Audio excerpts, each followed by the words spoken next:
Everyone, thank you very much for joining us to hear information about the new Site 50 HSE2 High School, which is set to open in August 2024 and provide relief for Lake Nona High School.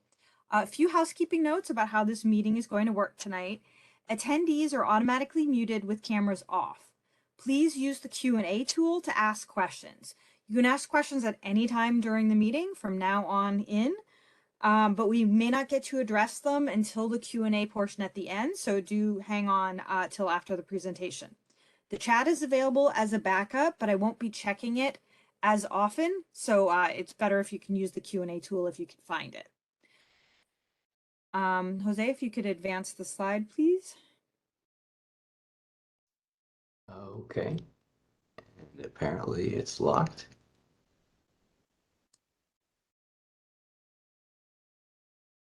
Whoops.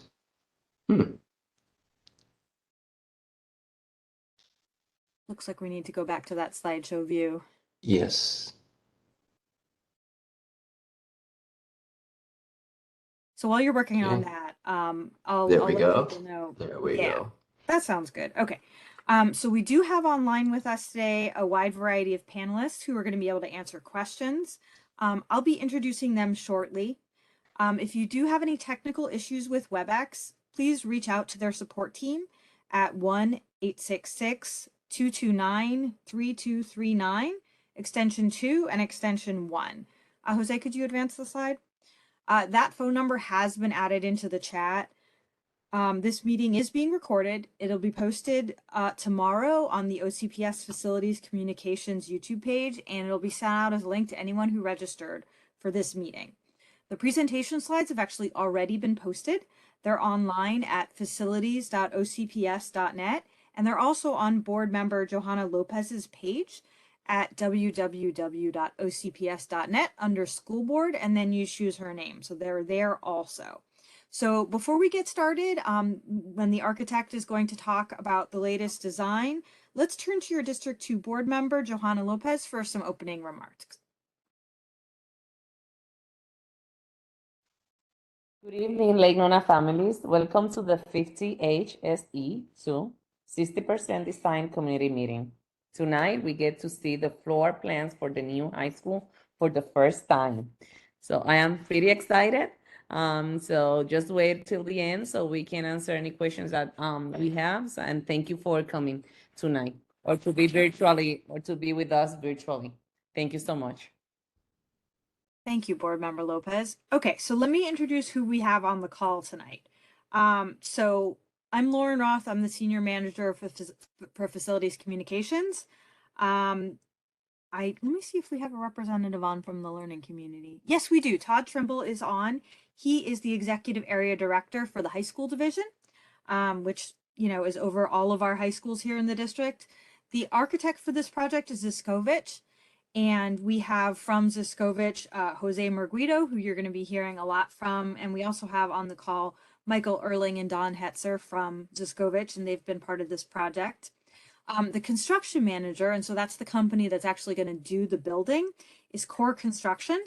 They have Eric Melbostad, Grant Curtin, and I think David Lewis was even going to stop in virtually, even though he's on an airplane. So I thought that was pretty impressive dedication there. The civil engineer for this project is Klima Weeks. So Jay Klima is here from that company. And the traffic engineer is Avcon. You're going to be hearing from Clint Pletzer with Avcon a little bit during this presentation, because we know a lot of questions come from that area. So from the OCPS side of the house, we have Cass Hurst. He's the project manager. So what he does is he brings together OCPS and the requirements of design guidelines for our program, along to the architect and then the construction manager, so that what OCPS needs for its schools are what gets designed and then what gets built. From the project management side, we have Mo Arthur. He's our design manager. The director of construction planning is on the call. That is Desma Lambert. I don't know if Christopher Mills hopped on or not, but he's with facilities planning. I saw that Adam Zubritsky had joined us from OCPS Transportation, and Commander Randy Durkee is on from OCPS Police, because we know we get security questions sometimes. And I also wanted to mention our municipal partners with the city of Orlando. I saw Jacques Coulon definitely was on. So from transportation, planning, and traffic, I know that Yameli Herschelman and Yaminel Reyes Albino were also hoping to hop on tonight. So we have lots of representation from a lot of different areas, hopefully enough to answer all the questions you might have. So on that note, I'm going to pass things over to Jose so that you can see a little bit more about what this beautiful school is going to look like. All right. Well, thank you, Lauren. Excited to be here this evening and share with you the development of the school. And what you're looking at right here is Dowden and Founders. This is where the corner of the entrance of the school will be. That's what it looks like today. It is absolutely magnificent site. It has beautiful natural preserves on either side, and we're going to try and keep a lot of the landscaping in the foreground here once we start the construction. But this is the site that has all kinds of natural beauty that has inspired the design. So this is going to be one of the most exciting schools I think you'll see in Orange County because of what's planned in it and the site itself. A little bit more detail, the school is just south of 528 and east of the airport in the Lake Nona area. So this gives you a little bit of reference as to generally where the school is located. It's a 61-acre site, and these are the two preserves that you saw there. And this is Dowden Road entrance on the side here, and here is the Founders entrance. Those are the two principal entrances that you're going to hear a little bit more about. And the Bright Line in 528 to the north and 417 to the west. So that gives you some basic references. The school will be a signature event in this broader community. Right now, the community to the west is under development, but there's lots of homes and development coming to the east. And we're anticipating that in our traffic as Clint will talk a little bit more about it. But the school will be front and center off the main road. And the school has been inspired by, what makes Meridian Park, a special place, beautiful, beautiful landscape and lakes, which has created a home for all types of wildlife, flanking both sides of the school, as you'll see in a little bit, as well as wetlands, which are, a great learning opportunity of Florida landscape and wildlife.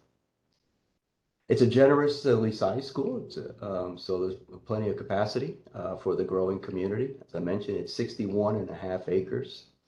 It's $120 million. And as Lauren mentioned, it will be opening in 2024, and we're on track and everything's on schedule. So we're excited about that. As most high schools, this will have everything that every other school has and then some, and I'll talk a little bit about that, but obviously there'll be classrooms and science labs, career and technical education spaces, and a performing arts auditorium and gymnasium, which I'll share with you in a little bit more detail, as well as site amenities that include football stadium and baseball and softball fields and ample parking. So you'll see that in a little bit more detail in a few minutes. But some of the things that are innovative about this particular school have to do with some of the extra features, some of these innovations, such as a real place for 21st century learning. And we'll talk a little bit about that when we talk about the Student Union and Media Center. Very, very exciting space in this new school. Safety and security has been paramount.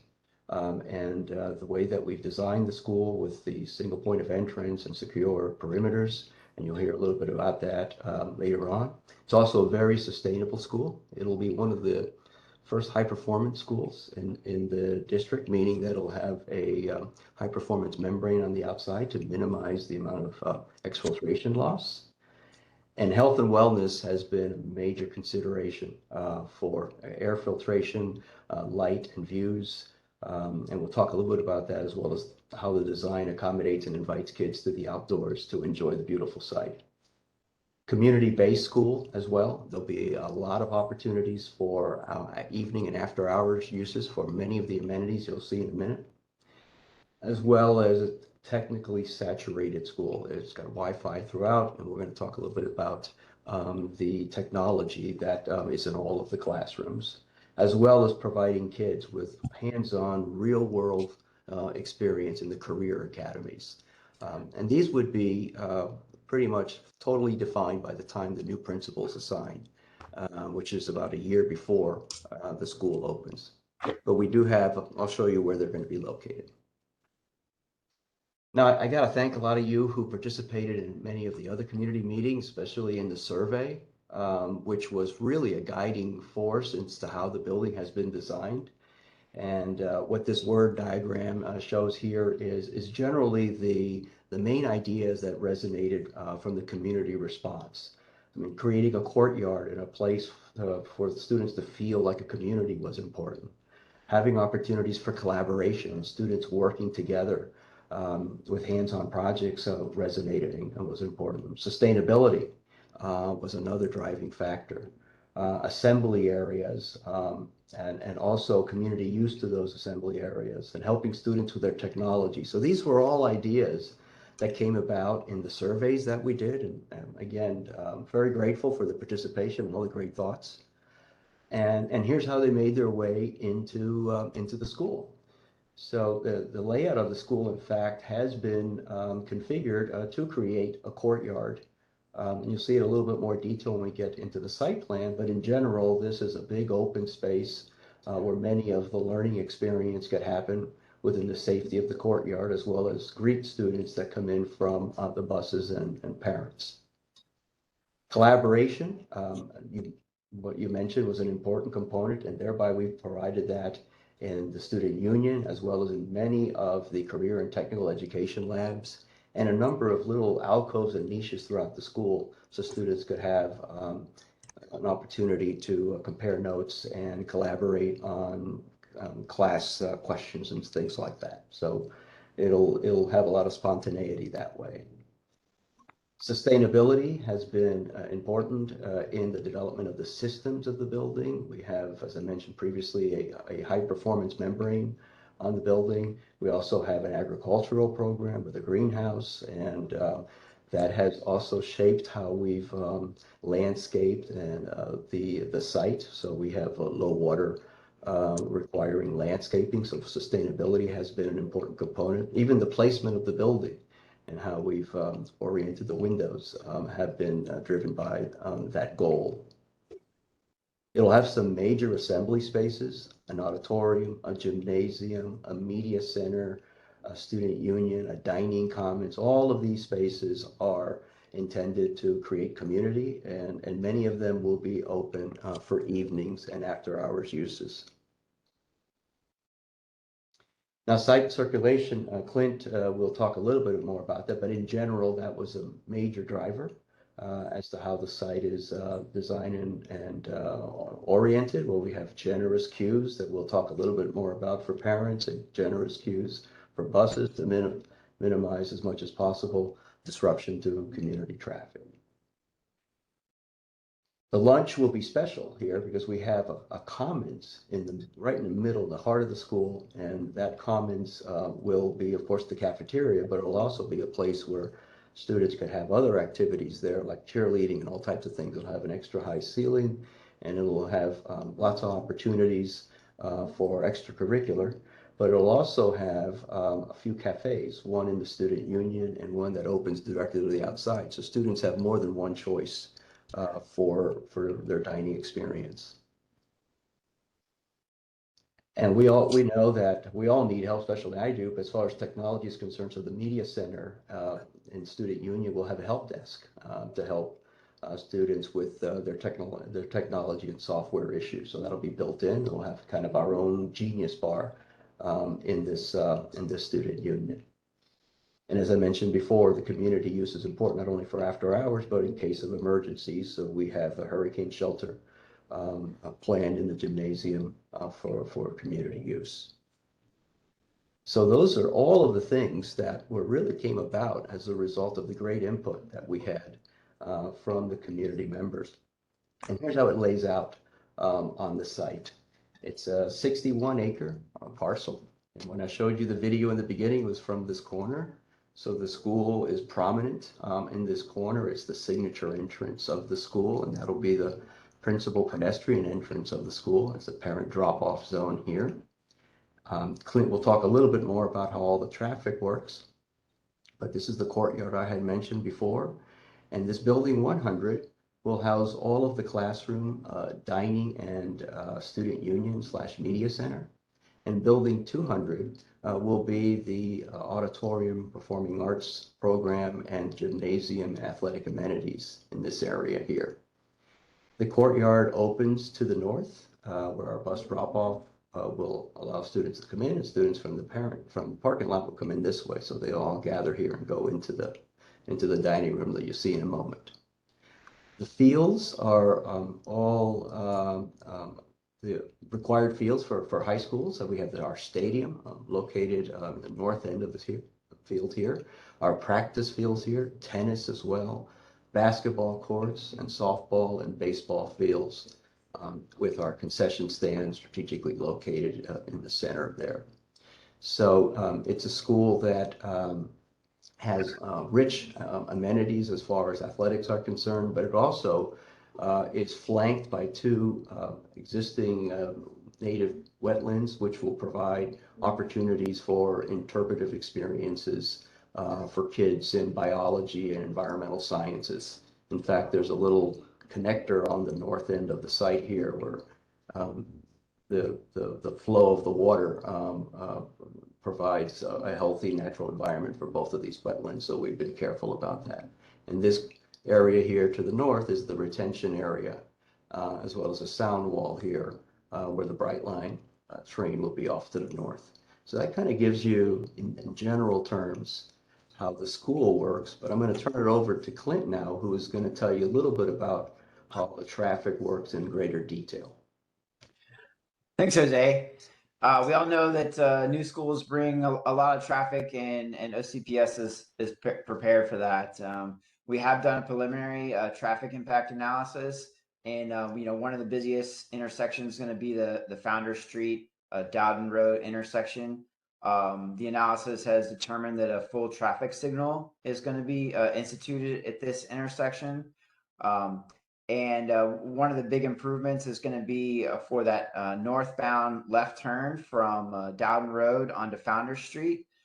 We are proposing to add 2 left turn lanes in that area with a lot of queuing to help that intersection and traffic work better. Another improvement is widening to Founder Street.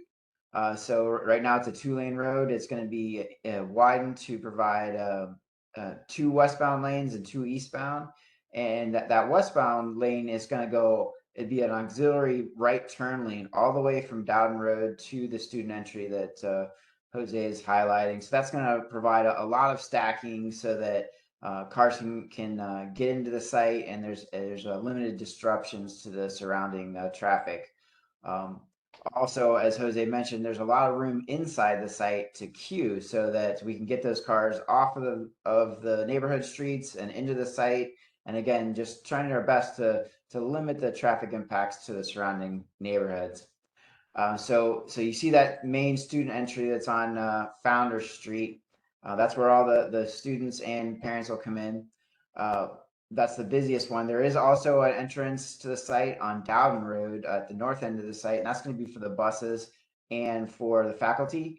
There's some additional traffic analysis being performed right now that's going to determine the best configuration for that intersection. So stay tuned for the next meeting and you'll hear a little bit more about that.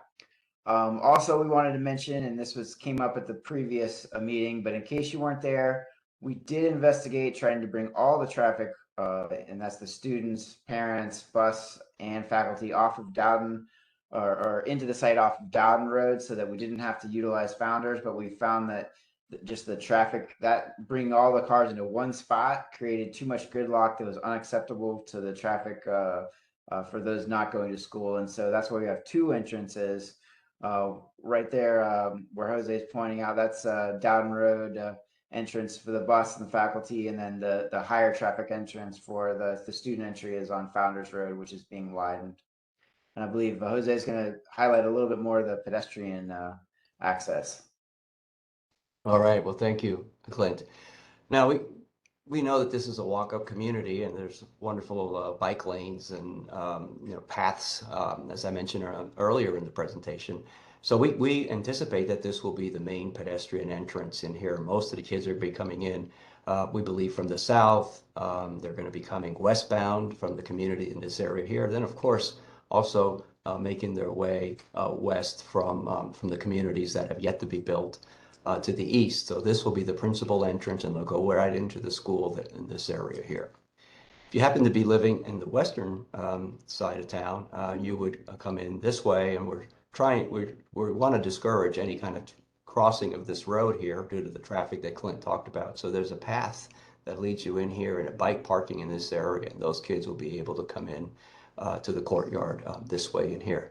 So there's safe pedestrian access for bikes and walkers from every location in the school. So let's go on to go inside the school. And this is a schematic plan of how the school works. We're indicating schematic plans for obvious safety reasons for students inside the school, but this shows you where all the main pieces of the school are going to be. And as I mentioned, the main pedestrian entrance is going to be on this corner, and the administration is right there to greet the students and control access into the school. There'll be a main corridor that will invite the students in, and they will be greeted by the Commons, which is a very, very high, very large space where it would be the typical cafeteria, but here is cafeteria plus, because it has a high ceiling in there, allowing not so natural light in, but also a space that after dining, it could be used for other activities such as cheerleading or wrestling or all kinds of other student activities right off in an air-conditioned space.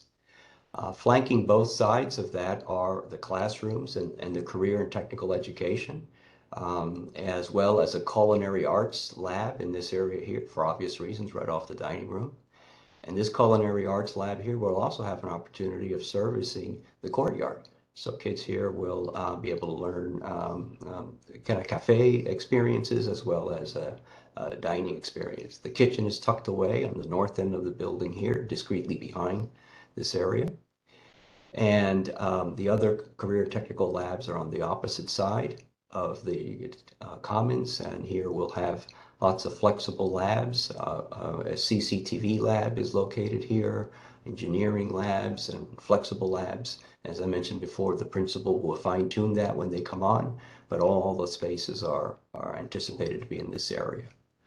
The rest of the space in this green bar, which is a 3-story classroom building, will have the classroom, skills labs, and science labs in this location here.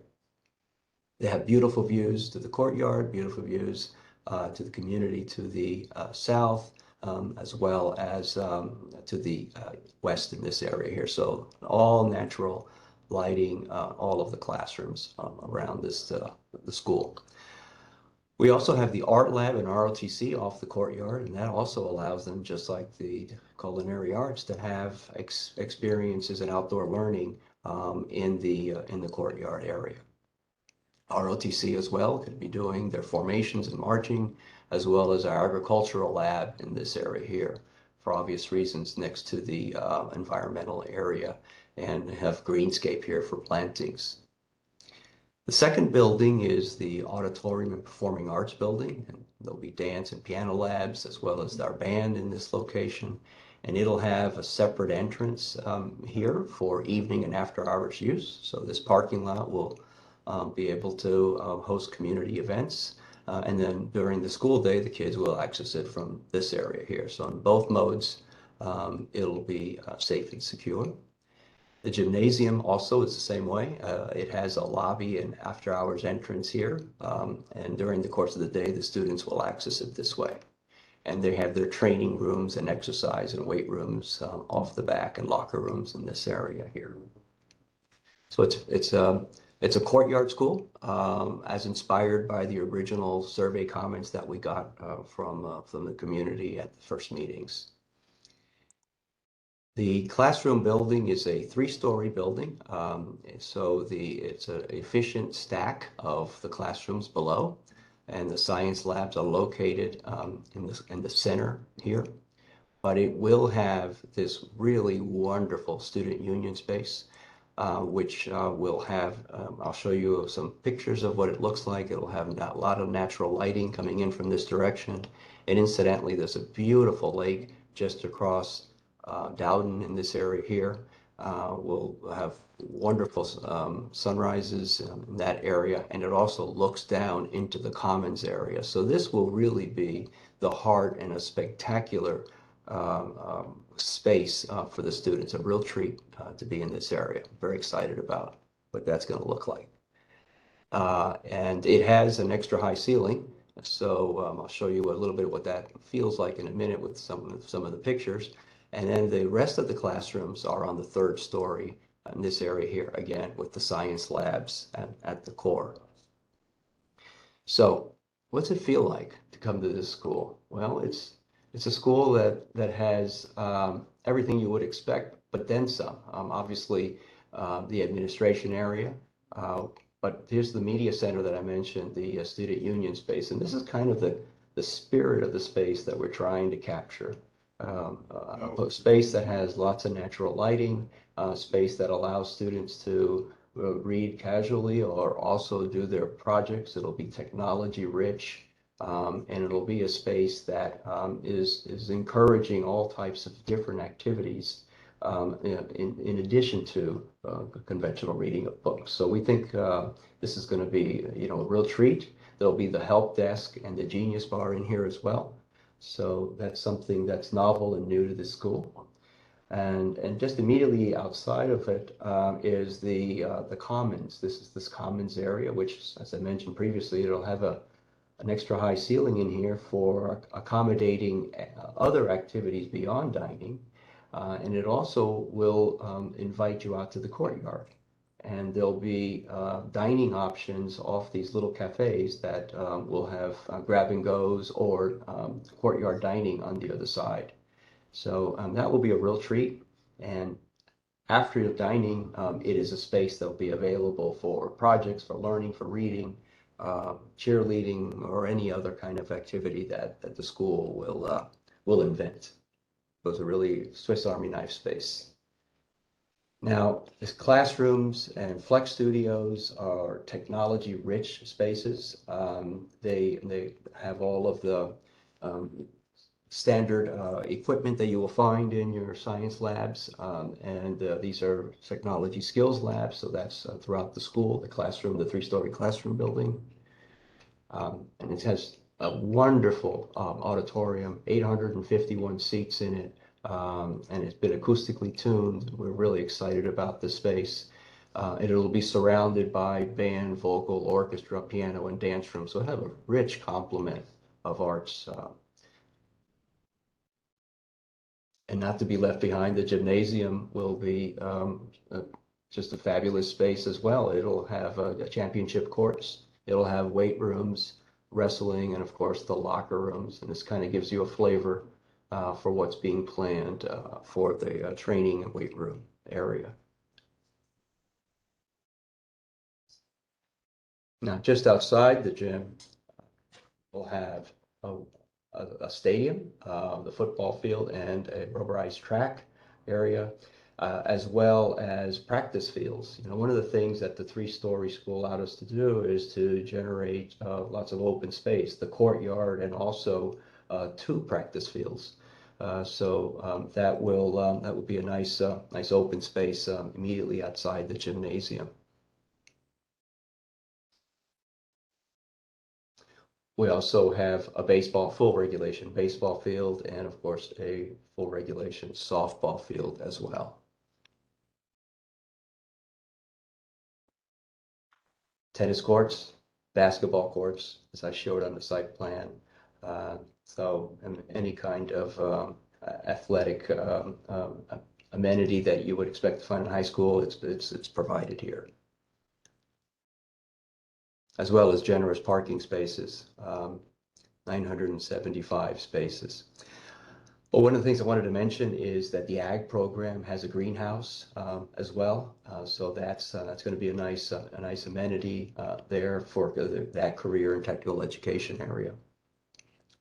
And we have space for 75 buses on site. So we have plenty of capacity. Now, safety and security have been a paramount consideration as we've designed the school. You know, we designed the quarters in such a way so they're easy to supervise. We have an entrance that has a single point of entrance once the school starts. During the arrival and dismissal mode, it's a very porous school where kids come in from many directions. But once the bell rings, there's a secure single point of entrance that will monitor all that come in and out of the school. And we also have a pretty active security system with cameras throughout the school, emergency card readers, and of course, two-way radios for the staff. So it could react very, very quickly to any type of emergency. The environment also has had specific consideration to create a healthy and welcoming wellness environment in the school with high efficiency air filtration, increased ventilation as well. And we also want to use that courtyard to learn and also to dine. So this is kind of the character that we're creating right off our dining room. So the students can come out and have, have their lunch outside or enjoy reading a book or just enjoy the wonderful, Florida weather. So, the courtyards will be landscaped and there'll be seating adjacent to the dining facility. So I think that's going to be a really nice amenity. Then, of course, inside the school, it's got everything you need for a 21st century education. It's got interactive 70-inch touch screens in all of the classrooms, has audio enhancements, so the teacher could be heard from any remote corner in the building, and it has Wi-Fi connectivity throughout the building. So it'll be a technology-rich facility. And it'll also be a sustainable facility. The landscaping and the approach to the site work has been calibrated to minimize the amount of water that we use. So we have xeriscape and low water requiring landscaping, as well as complying with the Green Globe's sustainability guidelines for the school. We will also have a high performance envelope, and what that means is that less air will escape from the school, thereby requiring less energy to generate more conditioned air with our enhanced envelope system of the school. Our mechanical systems are highly efficient. We're going to have a low EUI, meaning energy utilization index for this building as a result of our high performance envelope. So we're excited about that. We're using natural lighting as much as possible. As I mentioned, all the classrooms have large windows, so that'll minimize the dependency of artificial lighting. We have Energy Star systems and water saving toilets. So throughout the school, the systems and the specifications for those systems have been such to minimize the consumption of water and energy.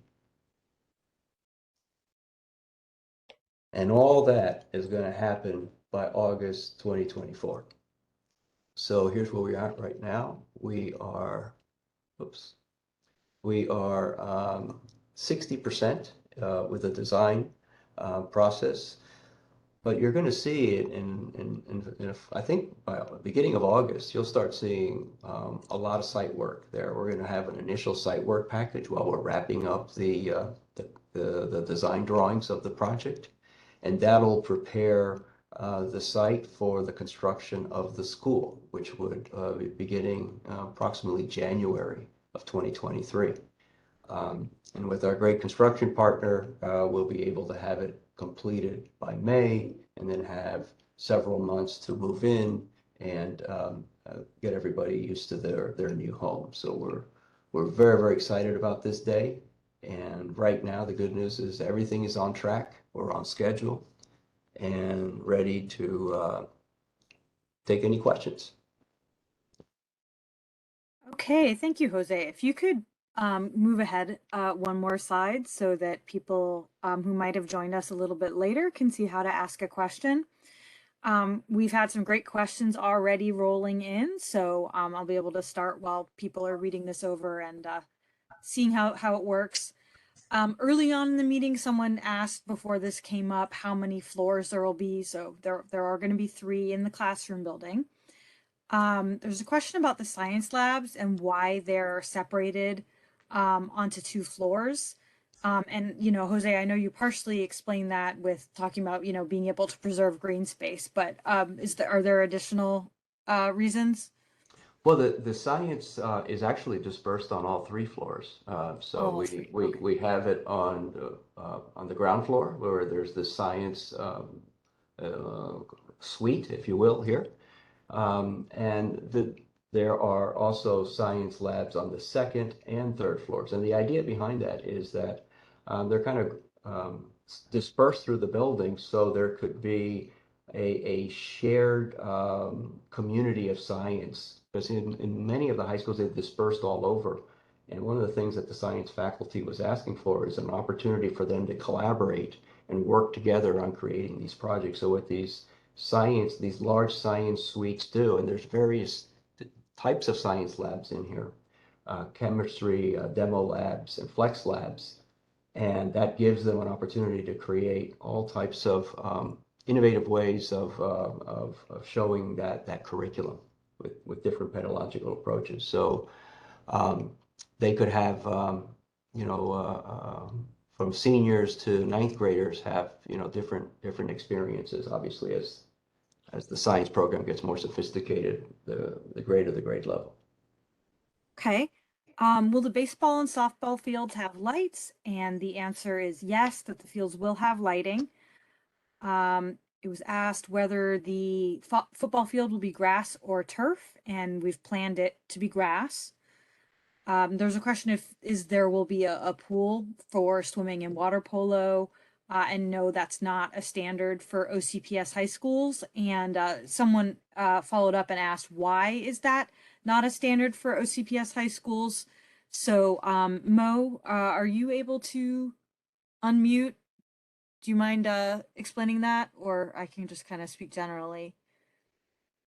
Yeah, so we have schools where we have shared partnerships with pools, and we do have campus with a swimming pool, but across the district, it's not a standard, so it's not always something offered immediately on our campuses. And the question was, why is that not a design standard? Why is that not something we offer at all of our high schools? So each campus has specific programs, and the water sports is not a standard program offered across the district. So that's why we don't construct pools at each campus. Okay, thank you. There was a question about the zoning for the high school, and it is too soon for that. The school will be zoned, so it's opening in August of 2024. That zoning process will probably start the spring before in 2023, but it is pretty far off at this point. The next meeting we're going to have about this school is going to be at the end of the design process and before construction really starts, other than site work. So that'll be later this calendar year. And when we come back, I will bring back a schedule of approximately like what month they might be looking at starting that process. How many parking spots will be allocated to students? Jose, do you mind? I know we had that on a slide. If you don't mind hopping back to that, it might have been the site plan slide. Yeah, here we go. We got 975 total spaces, and maybe Dawn could chime in. I believe there was over. Yeah. Jose, I got that number. Oh, good. Thank you, Jay. It's going to be roughly around 600 spaces, just over 600 spaces is what would be available for students. For students, okay. And there's a question about student capacity. The school is being built to 3,240 student stations. That doesn't necessarily mean that that would be like an exact number, but that's how many it's being built for. This question about where portables would go if needed in the future. And if you could go back to that site plan and point There that we go. out. We, Thanks, Jose. here we go. We got a little home for them right here. Yeah, so they would go between the basketball courts and the staff parking if they were needed. Question, will this school be over capacity from day one? No, Unlikely. Yeah, Laura, Jessica, can do I you want answer to jump that? in? Yeah, sure, please. Okay, yes, and looking at the needs for this area and our advanced planning committee and our meetings, no, this school is not expected to be over capacity on day one. The whole idea is for, with all the new growth that's in the plan and at build out, which is within the next 10 years or so, that it will, the kids will grow into the school. So it's going to take a few years, and each year we'll add more students, but no, definitely not over capacity when it opens. And Jessma, do we open high schools with seniors? No, we do not. They're grandfathered into the school where they're currently housed. So the first year it'll just be 9th through 11th graders. Okay, great, thank you.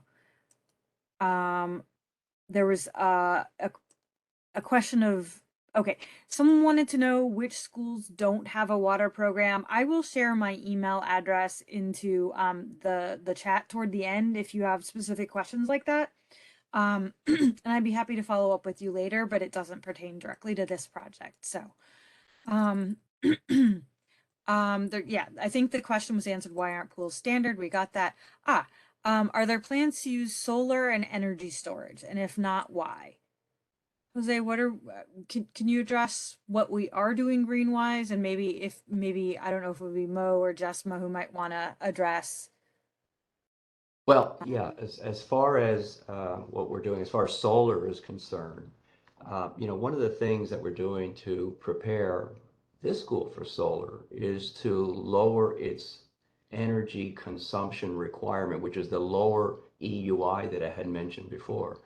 The lower the EUI, the more solar possible it becomes. So the high performance membrane that we have around the school, meaning all windows, doors, roofs, that will be built a special way, gets them closer to that. As far as the panels themselves, the state does not provide the funding to provide the solar panels for the schools.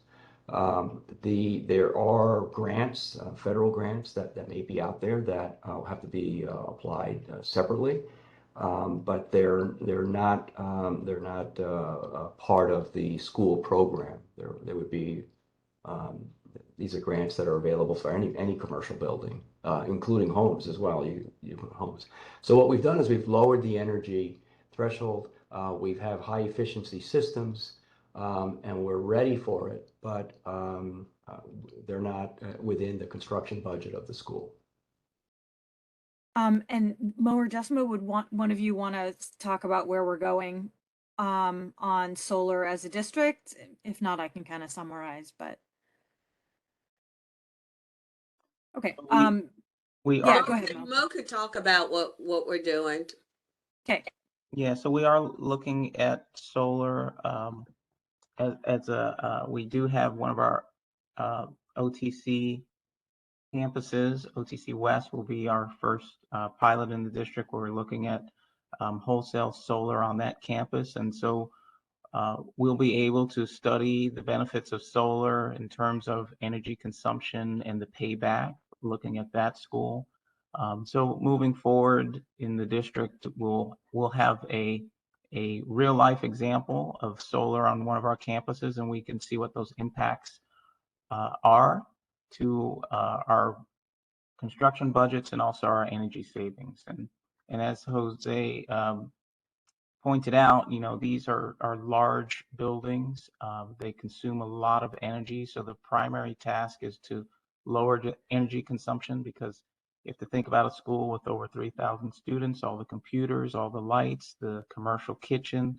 So those are things that, before we start to introduce components like solar, we have to find creative ways to reduce our energy use to make solar make sense for the specific campus. So we'll be able to have real life examples of what payback and cost are when our first pilot is constructed.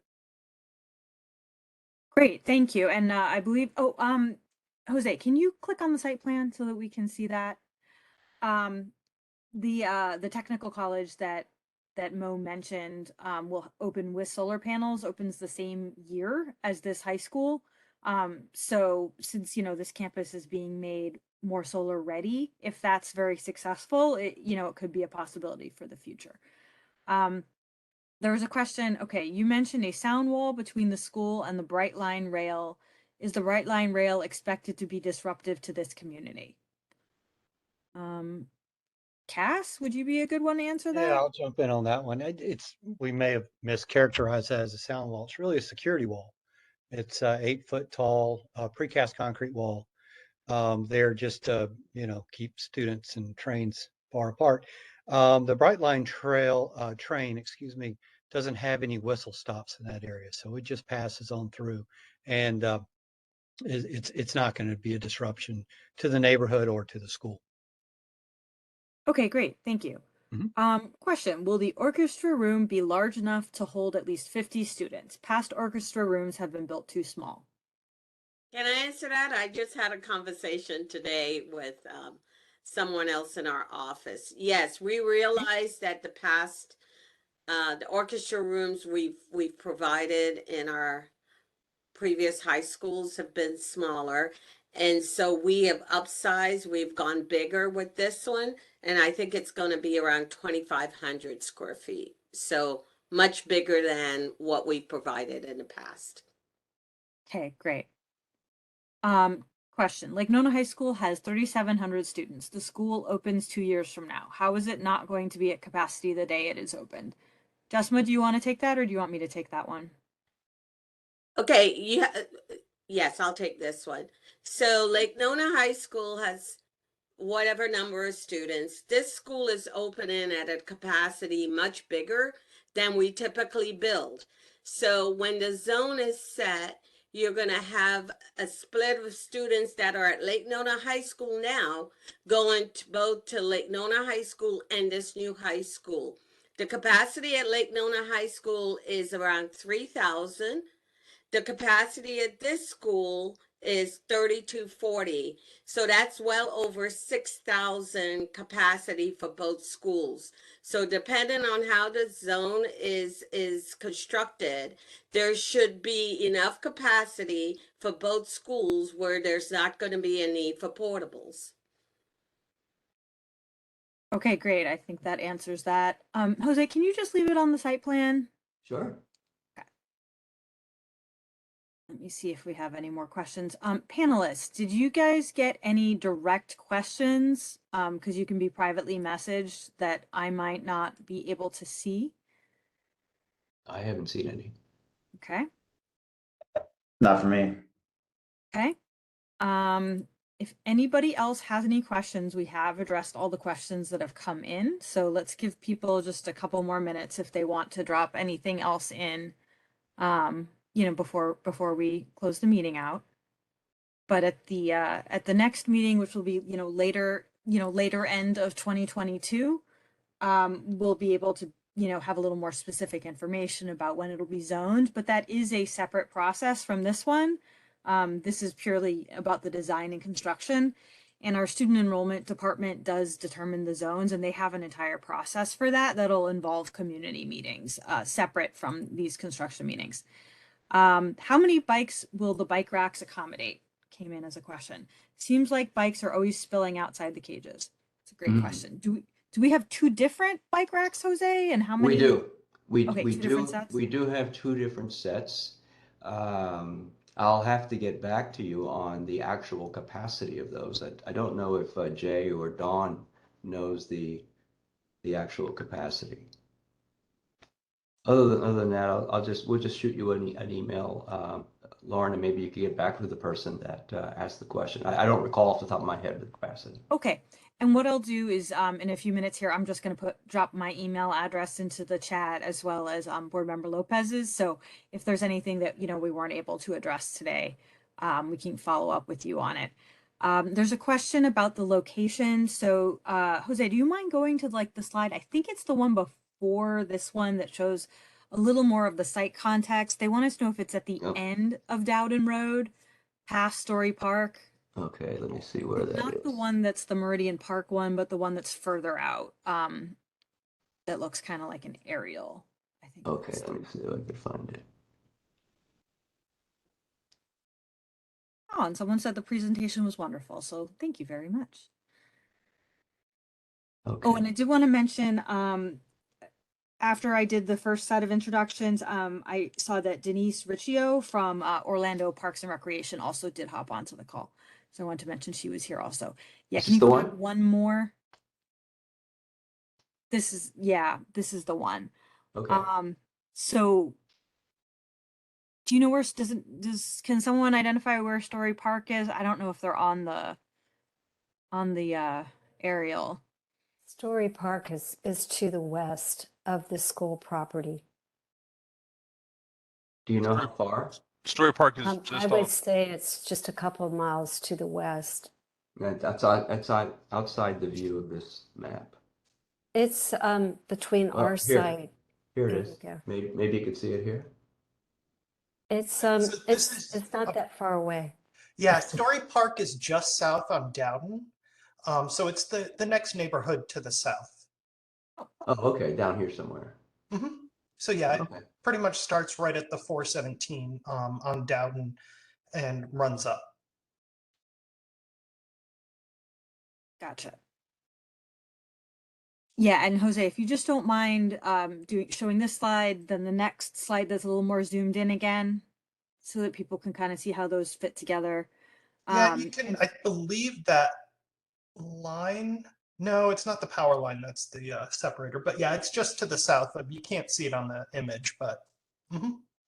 Okay, so south of the 528 and immediately east of the 417. It's down here somewhere. Yep, it butts up right against in that area. Okay, so Because it's already built. Yeah. yeah, all the homes here are already built. Yeah. Okay. All right. Well, I think that's all the questions that have come through. So I'm going to put my email address into the chat right now, and Board Member Lopez's. Board Member Lopez, are you still with us? And if you are, Yes. did you want to have any closing remarks? Sure. Thank you, Lauren. And thank you so much for the presentation. I really enjoy it. Thank you so much for everybody who was here and participated in the virtual meeting. I am so excited for this well-deserved high school for our Lake Nona students. So I am looking forward to future meetings and to visiting the new high school with you on August 2024. I am so excited. We are just working with this growth, and it's amazing to see 3 floors in the high school and not being overpopulated. We need to get rid of those portables.